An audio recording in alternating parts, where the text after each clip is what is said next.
What's up guys, it's me Charlie, and the Fantastic Four season is coming to an end very soon. I think we have 2 days. So yeah, I thought I'll just share my thoughts on this entire season. Now first and foremost, I would like to first make a disclaimer, which is I'm not trying to be a very pessimistic person. I'm not trying to be, the person who's always talking about Nostradamus Armageddon God coming. Right? I do acknowledge that it's partially due to a massive burnout from grinding for Kid Omega. Right? Although I didn't manage to get Kid Omega for free, I did manage to grind tiers. It cost me less than 600 gold. So that's still a lot. So overall, a lot of feeling very burnout, very jaded, to be honest.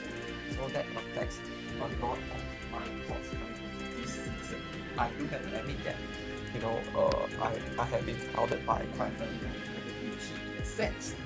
Okay, and objectively speaking, though, I still believe that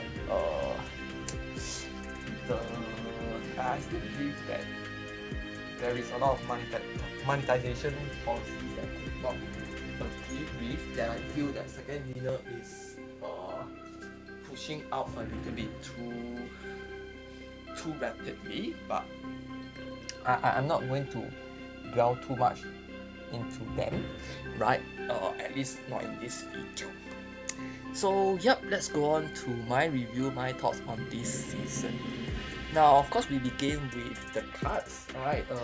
I'll just be talking about 2 things, the cards and alright, maybe I'll start with my climb to Infinite this season. So yeah, I've reached Infinite this season using I did the bulk of my climb using a Kid Omega deck. I mean, I grinded so much for him, so I did my climb using Kid Omega deck, this particular deck, as you can see. Right, yeah, and it is nice because I like playing Nimrod. Right, I really like playing Nimrod. Finally got Nimrod Ink as well, and I got a nice cool Black Panther variant as well. So yeah, it was very fun playing this deck. Very cool Venom variant as well, nice border. Right, so I had a lot of fun playing this particular deck. It's by KM Best, right, and I played it till I'm 95-ish, I believe, before there was this location. I forgot what was the location, but it benefited Clock. In my opinion, it benefited Clock. So I finished off with my Clock deck. Right, this is the Clock deck that I enjoy. It's a little bit different. It features Spider Ham. I think that Spider Ham is quite a nice disruptive card to have. Right, sometimes it hit critical card and you simply get a retreat. So I do like playing Spider Ham on ladder. Right, and with a lot of ongoing, I've chosen to play Enchantress. You can put in a Shang-Chi if you want, but I mean this is pretty much a flex spot. Right, so it's Spider Ham, you can throw in something else. It's really up to you. Right, so this marks my climb to Infinite, and I've been having a lot of fun just goofing around with this move deck. Right, as you can see, it features Hercules and Spider-Man to 2099. Right, so it's a little bit different.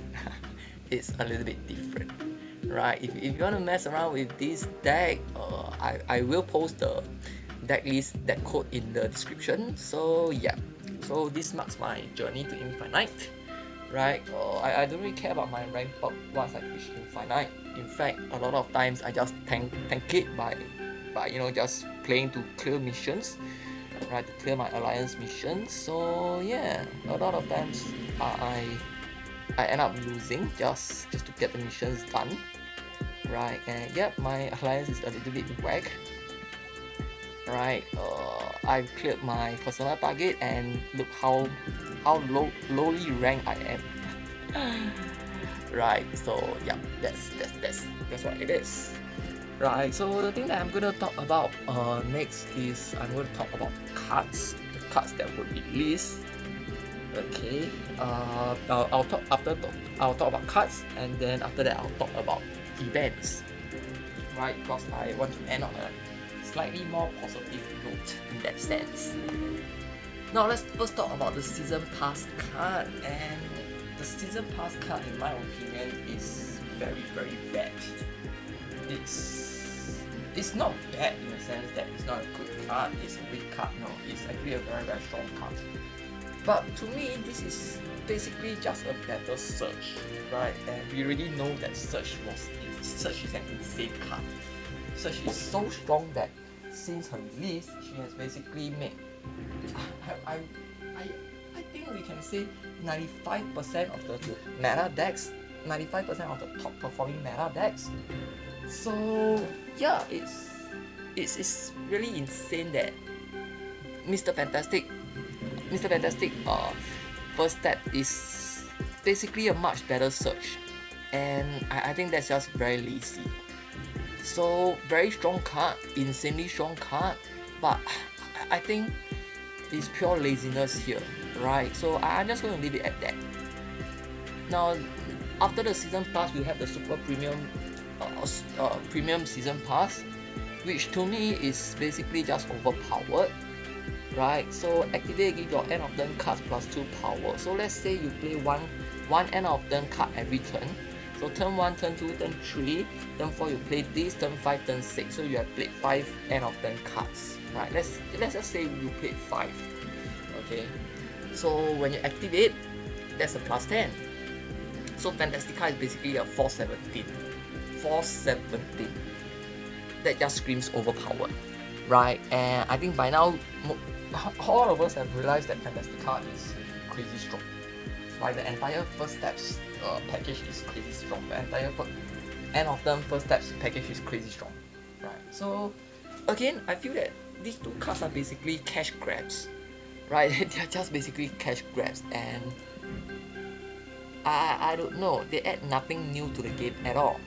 They literally add nothing new to the game.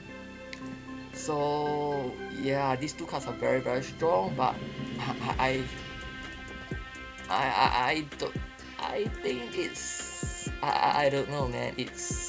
They're not even bothering to create new cards that are, that adds a new dimension to the game, right? I do understand that you can't do that with every single card, but when your season pass don't even add anything new to the game, I'm just going to leave it at that. Now let's talk about the other 4 cards that will be released. Herbie. I actually think Herbie is a very fun card, right? Herbie is one of the positives of this season for sure, right? So on release during his Spotlight week, okay, I know that there's no more Spotlight catch and all, but I've mentioned that he seems like a very fun card, right?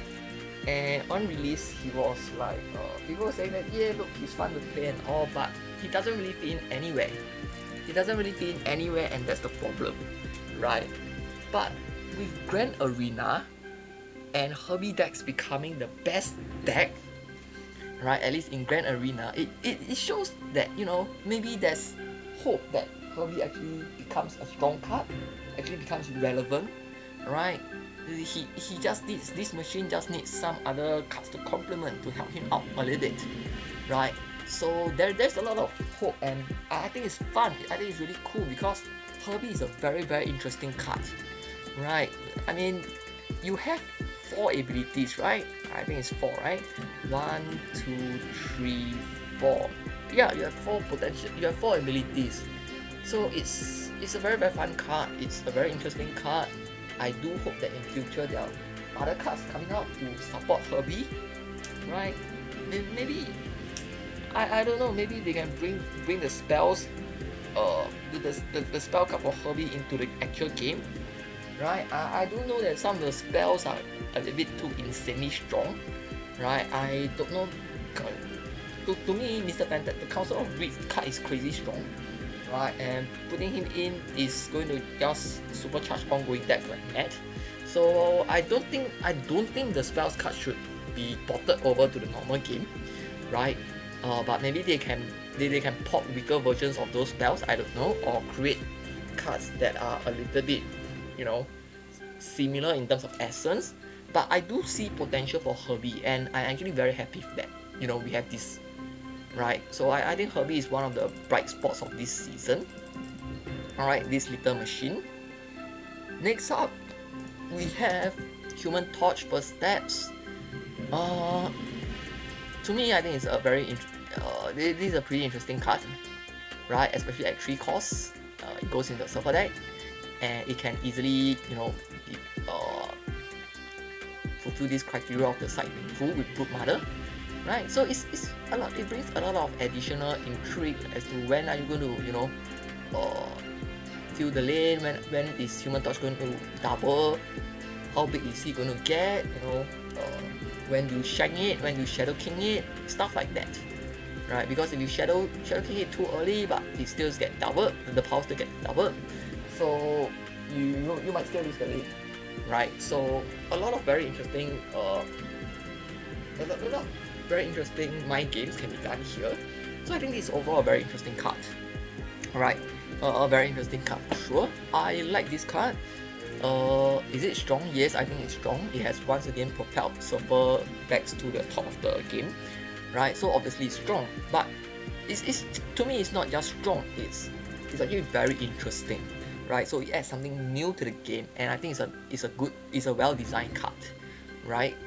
Strong. Maybe some people might argue that a little bit too strong, but at least even if, to me, even if this is OP, at least it is. There are some thoughts being put into the card design, and that is something that I think is acceptable. Next card, the Thing. First Steps. The problem that I have with this card is that it is basically a 5/10, right?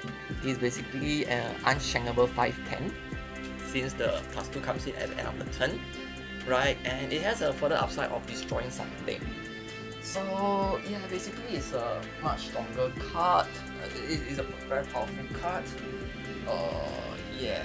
But having said that, I do understand that newer cards need to be stronger, right? Otherwise you have to bring something very interesting. So yeah, again, I think it's, I don't like how it's just, you know, a powerful step line 5/10 and, you know, still can destroy something. I do think that it's a little bit. Basically, this card is going to create a huge kind of power creep, if you would ask me. I mean, if you're looking to play a 5-cost card, you're just looking to fill out a deck, then yeah, if you're looking at pure power, then this is definitely the card, right? You just slap it down. It's a 5/10, easy. It's an unshankable 5/10, right? So yeah, you know, a lot of times people play Vision because they're afraid that, you know, it might shank, so you move things around, blah blah blah. You play some games, but with this you have a 5/10 unshankable, so you have nothing to fear.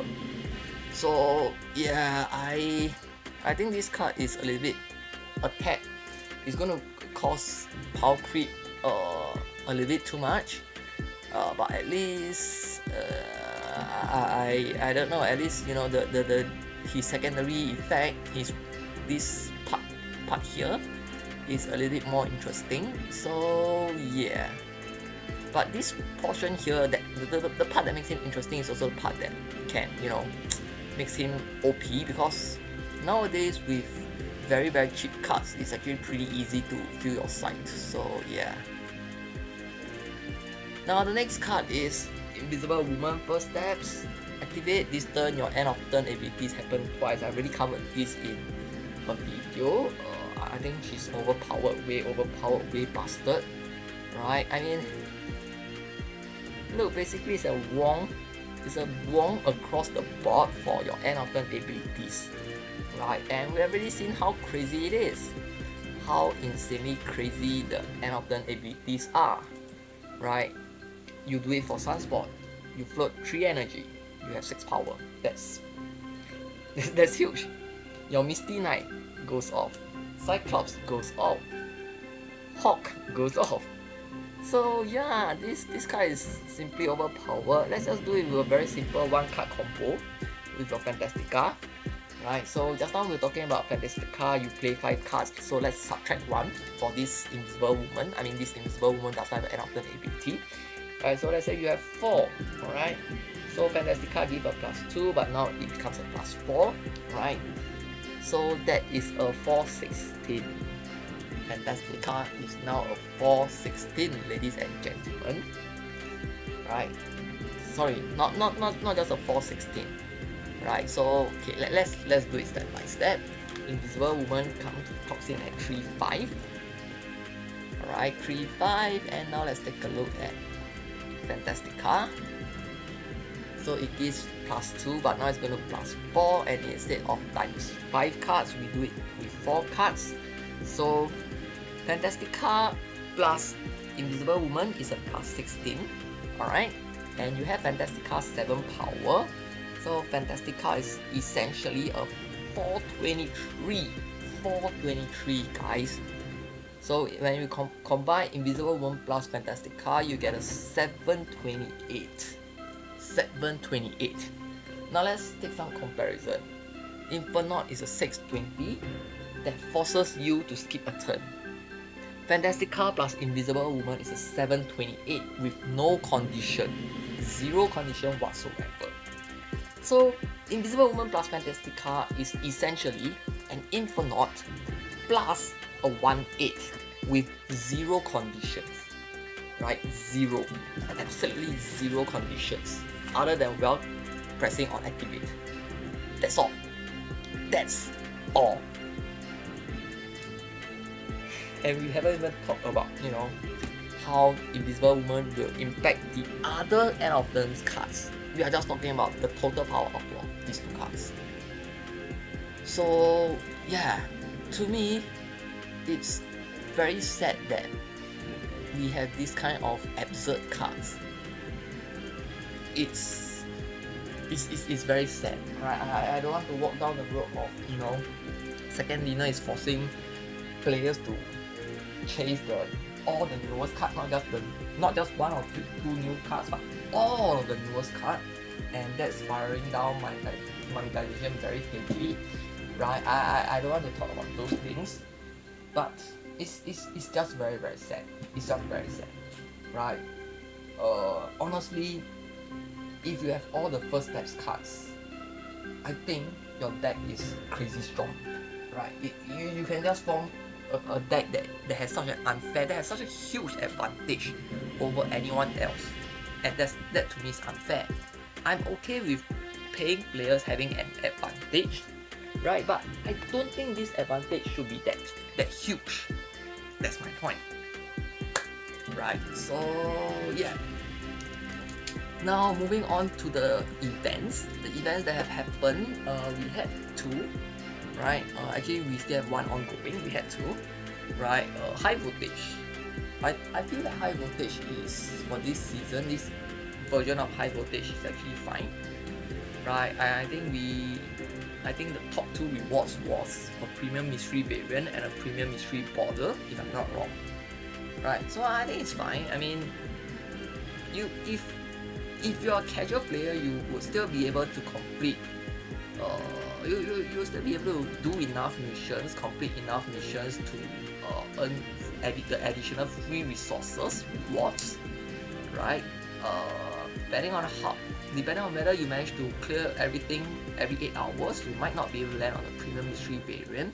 But hey, at least that's fine because that's not resources. So I think that's an acceptable level.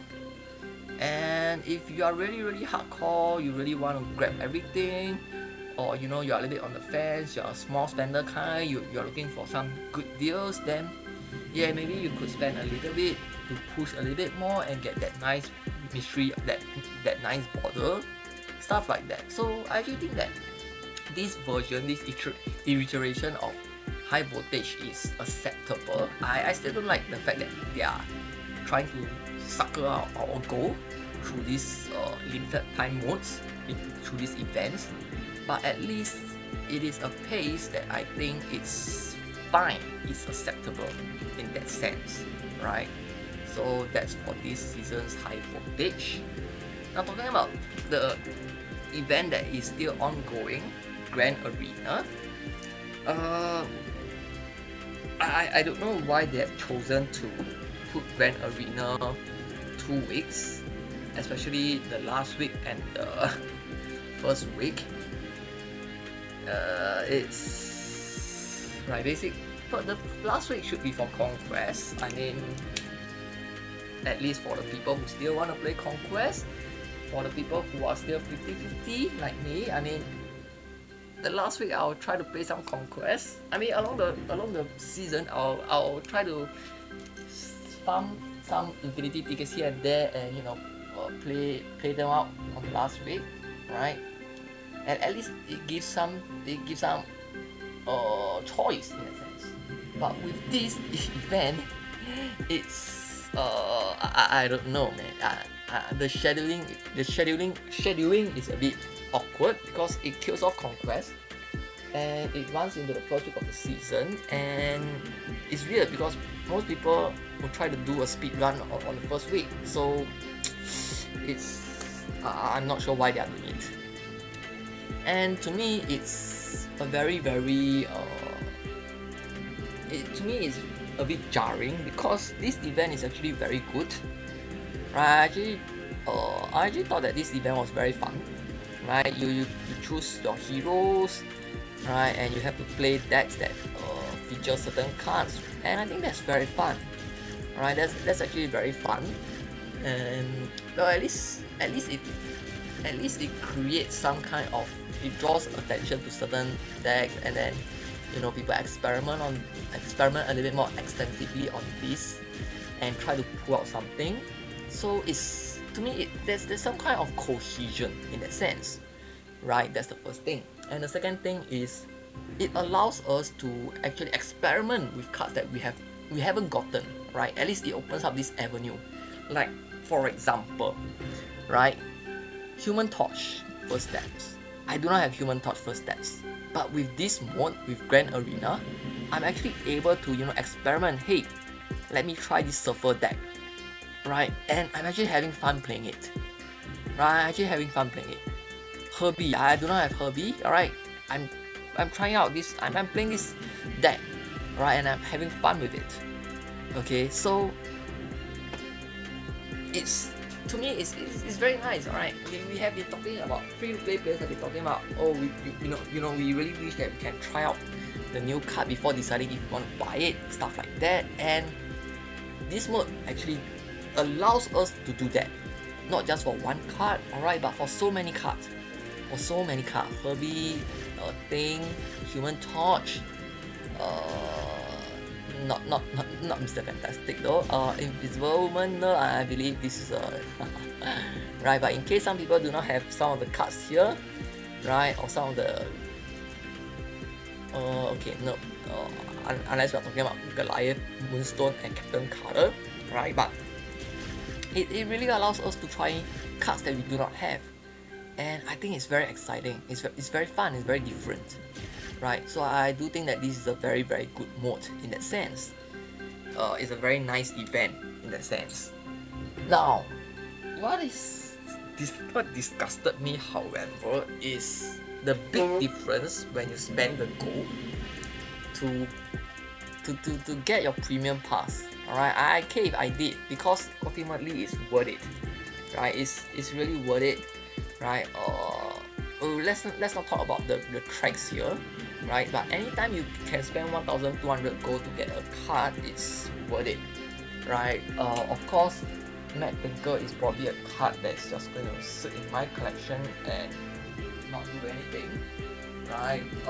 But at least I do not run the risk of opening him in a Series 4 pack, right?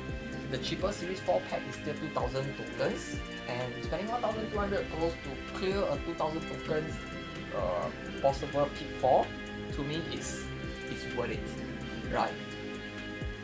Since we talk about Mad Thinker, let's talk about Moment as well. I think Moment is a very fun card.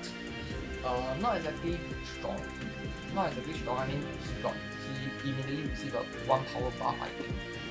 Right? Not exactly strong, but he can be situationally strong.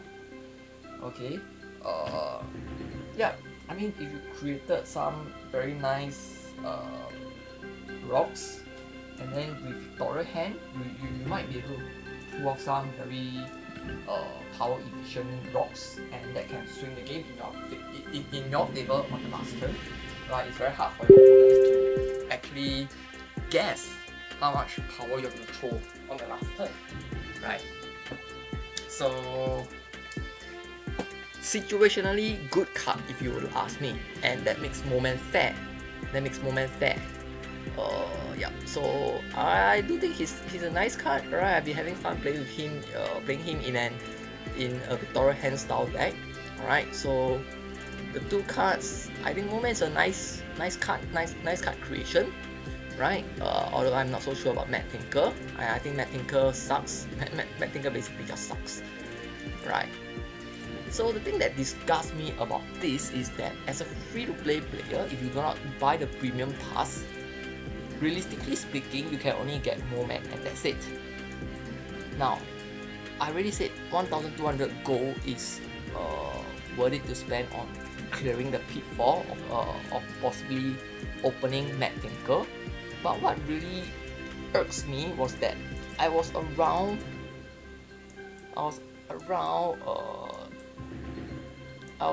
2000. Yeah, no, I was here, right? No, sorry, I think I was here, right? And I was trying to gun for this 2,300 mark. Okay, I took a look and I was like, okay, I don't think I can reach here. It's a bit crazy, right?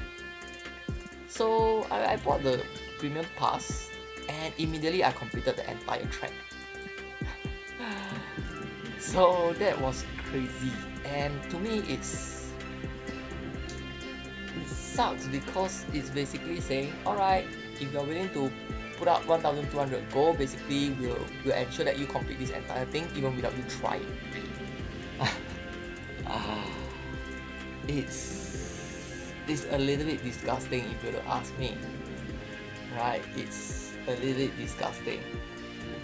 Okay, and yeah, that doesn't really seem right to me. That really doesn't seem right to me, right? Yeah.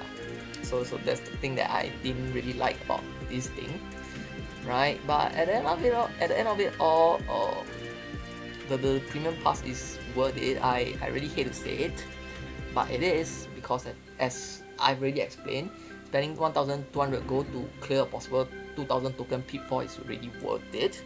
And secondly, you pick up all these additional tokens, these additional credits. I haven't calculated, but it's definitely worth it for sure. Okay, I mean you have all these additional things coming in as well. Alright, and you have this glory coming in as well. And this additional glory coming in can help you to work towards getting these 1,005 credits. So all I know is absolutely worth it to get the premium pass. Although it's a little bit disgusting in principle, but honestly there is no choice unless you really want to take a very hardcore stand. But honestly, taking such stands doesn't help you to fight second winners monetization policies. The best way to fight against that is to not buy the season pass, to not buy the premium season pass. These are the biggest indicator. If you're not doing those things, then honestly don't bother fighting a losing battle, right? Don't bother fighting a losing battle, feeling all bitter about stuff and not being able to enjoy the game, right? So yeah, these are my thoughts on this season, Fantastic Four season. Overall, I do think that in terms of cards, they were bad. Alright. Not in terms of the card strength, but in terms of how they did things, they were bad. Right? But the Grand Arena event, fantastic. Honestly, fantastic. Right? It's just the timing. Not sure why they. I'm really not sure why they put up this timing. So yeah, that's my thoughts about this season. What am I gonna play next season? I don't know. I honestly don't know. I'll be having this drop down. Maybe I'll play some Nightmare. Maybe I'll play Nightmare, maybe I'll play Merlin Sentry Annie, but I don't have Mercury. So that might be a problem. Right, so yeah. Let's see what happens, or maybe I'll just continue to dig around with my move deck. My Hercules Spider-Man 2099 deck. I don't know. We'll see how it goes. And I'll see you next season.